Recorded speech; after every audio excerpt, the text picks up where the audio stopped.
Let's move over to the Texas Longhorns. They're over under 9.5. A lot of expectations this year, like really high. Like you need to make a run to semifinal or more if you're Texas, based on everything that they put into this roster. You've got Arch Manning back yet again. Should be one of the best quarterbacks in the country. Finished last season really, really strong. You went out and got running backs, Raheem Brown from Arizona State, Hollywood Smothers from NC State. You went out and paid a ton of money to get Cam Coleman, maybe the best receiver one of the best receivers in the country, top 3 from Auburn. You saw that crazy catch he made, that video that was going around. You added linebacker Rasheem Biles from Pitt. You brought in Will Muschamp, defensive coordinator. He's back. Boom is back. You know where Will Muschamp has been working the last couple of years, David? Georgia, I believe, right? Georgia. And what has Texas done against Georgia the last couple of years? Diddly squat. They've done nothing. They've gotten destroyed by Georgia. So you go in and hire a guy who knows what Kirby Smart is doing. You've got Colin Simmons back on the defensive line, one of the best defensive linemen in the country. The schedule's tough, though. You got Ohio State. You got 8, I think, top 20 teams. What do you think of Texas? I believe the hype, Chris. It is not hard for me. This is the only team that I have in the SEC that I think their best case is undefeated season and national championship. The talent is there. The top end talent. So I'm not arguing with the schedule. I think there's a lot of issues there. We'll get to the worst case scenario here in a second. But like, this is the best roster in the country, I think, in terms of just what you've got on the top end. We'll see how much they have to prove their depth. I don't know if their depth maybe could stack up to what we've seen from maybe an Ohio State or even a Georgia or even an Alabama.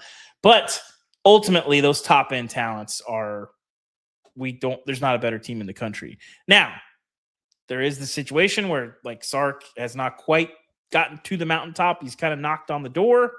Other than semifinal appearances in a Big 12 championship. Am I forgetting 2 anything? semifinals? Yep. 2 semifinals in a Big 12 championship. Not bad, but also like not what you get hired to do at Texas. And this is their chance to do that. They've got all the pieces to do it. So I'll be intrigued. So they're the only team I have in the SEC that I think can go undefeated, even with that schedule. Now, with that schedule, I think their worst case brings some interesting conversations in here. So obviously the Ohio State games. So let's go down this. Losable games that like you could lose and no one would be fainting.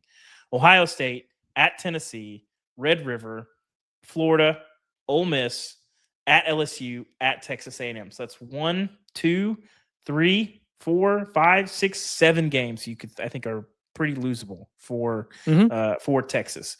For a team that lost to Florida last year and almost lost to Mississippi State and should have lost to Mississippi State. Not even almost, like needed a small miracle to not. I have their worst case at 8-4, mostly because of the schedule. And also just like the SEC's tough. There is a world in which some of this stuff doesn't work. You're kind of playing fantasy football a little bit. Like when things get tough, how do these guys mesh? You've got all these new pieces. What does that look like? It's hard to say. But all the pieces are there for this to be a generationally great team. My question for this team is, can you live up to the hype? Everything that comes with it, all the money that has gone into it. No more complaining. There's been a lot of complaining from Steve Sarkisian about the playoff, about Texas Tech, about basket weaving, about whatever. Like, enough with that. The season's here. Go out and win. I don't want to hear if Texas, loses 2 of the first 4 games complaining about the schedule, or loses Red River and then brings that up. Like, you can't be doing that. That's not what this is about. Player I'm interested in, safety Jelani McDonald. Have a real up and coming guy. People are really high on. Played well last year. But all the pieces are here. Like there's none of this. Like you got to be better in the red zone. Steve Sarkisian changed defense coordinators, didn't change the offense. He's still running it. He's been very poor calling in the red zone. Is that going to cost you in one of these games? It kind of cost them against Ohio State last year. What happens if you're in a close game and you're kicking field goals inside the 20 instead of getting touchdowns? It's going to be a lot of heat on Steve Sarkisian. You need to have a big year this year. Like, this is Arch came here for this and is not taking like much rev share money for this. And the money going to Cam Coleman. Like, if this is this is a schedule where 9-3 might get you in. We've never had a 9-3 at large team get in, but like if it's a 9-3 and you miss the playoff again, it's a failure of a season. And I'm with you probably. The ranked teams, nobody cares. 8-4. Yeah, You can't drop a game you shouldn't be dropping. You have to do better against the bottom feeding teams. But I do like this team. I haven't done my preseason rankings yet. They're going to be up there for sure. They would be my number one personally. I mean, they're the clear top two. Georgia, Texas. Is that going to be your SEC championship game pick? No.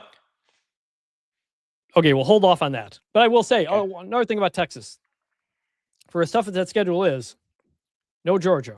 They don't play Georgia on it. The one thing that has really bitten you. So over under 9.5, I'll take the over, but that might be like a 10-2. I'll take the over for sure.